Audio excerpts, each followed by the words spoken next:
বুঢ়ী হোৱাৰ পাছত নিজৰ গাত চাদৰ মেখেলা জুয়ে ভাল লাগে যেতিয়া চুইজাৰযোৰ পিন্ধি লওঁ তেতিয়া যে মানুহৰ আগত ওলাবলৈ নিজকে ইমান লাজ লাগে কিন্তু আমাৰ ইয়াৰ ৰাস্তা ঘাটবোৰ যিহে অকণমান স্পীডত চলালে কেতিয়াবা নিজেই পৰি থাকি যাম আৰু এবাৰ মই পৰিব লৈছিলোঁ যেনে তেনেহে বাচিছোঁ এইপিনে দুলীয়াছেটৰ ঘৰত আহিলোঁ মানে আমি এতিয়া গোটেইখিনি যাব লৈছোঁ চিনেমা চাবলৈ আৰু এইপিনে মোৰ ফেভৰেট চিৰিয়েলখন চাই ল'লোঁ আৰু ইহঁতৰ ঘৰত আজি আকৌ কুলাৰ এটাও অনা হৈছিলে ইহঁতকে দেখি মানুহজনৰ উৎপাত বোলে ময়ো এটা কুলাৰ লৈ লওঁ মই কৈছোঁ এতিয়া কুলাৰটো ল'ব নালাগে থোৱা কাৰণ আমাৰ এতিয়া বহুত কাম বাকি আছে এইখন সফল হওঁতে আমাৰ কিমান কষ্ট হৈছে লগতে এতিয়া চলিবলৈ কিমান যে কষ্ট কৰিবলগীয়া হৈছে গোটেই ভৱিষ্যতটো আছে এতিয়া অকমান টুকটাককে চলিবলৈ শিকি লোৱাচোন কিন্তু নাই মানুহজনক লাগে এতিয়া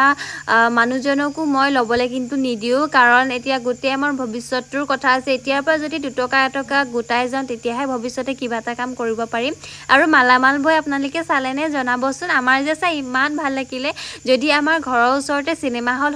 হয় তেতিয়াহ'লে মই সদায় তাতে চাবলৈ গ'লো হয় ইমান যে ভাল লাগিলে এতিয়ালৈকে মই চিনেমা হলত বহি 4খনকৈ চিনেমা চাইছোঁ আৰু তাৰ ভিতৰত আটাইতকৈ এইখন বেছি ভাল লাগিলে কাৰণ এইখনত বেছিকৈ হাঁহিবলৈ পাৰিলোঁ বাকী কেইখনো ভাল লাগিলে বাৰু দে সেইখনো বেয়া লাগিলে বুলি নকওঁ আৰু এয়া আমি গোটেইখিনিয়ে মানে ফিল্মখন চাই হাঁহিব পাৰিছোঁহে কিছুমান চিন কিন্তু মানিব লগা আছিলে দেই ইমান সাংঘাতিক বাৰু ইয়াত মানুহ দেখিছেনে কিমান হৈছিলে আজিলৈ আহিছোঁ বাই